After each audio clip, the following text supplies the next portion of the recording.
కార్తీక మాసం వచ్చేటప్పటికి శివాలయంలో, విష్ణువాలయంలో, అంబికాలయంలో, మఠ ప్రాంగణంలో ఈ 4 చోట్ల కూడా దీపాన్ని పెడతారు.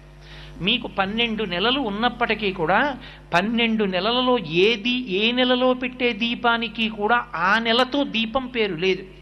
ఏదో భాద్రపద దీపం, లేకపోతే ఆశ్వీజ దీపం, మార్గశిర దీపం అలా పేర్లు లేవు. ఒక్క కార్తీక మాసంలో పెట్టేటటువంటి దీపానికి మాత్రమే కార్తీక దీపము అని పేరు. ఏమి ఆ నెలలో పెట్టిన దీపానికి అంత పేరు ఎందుకు రావాలి? ఆ ఒక్క నెలలోనే దీపానికి అంత ప్రాముఖ్యత ఎక్కడుంది? యథార్థానికి పూజలో ప్రారంభంలో ఒక అంగంగా మనం దీపం వెలిగిస్తాం.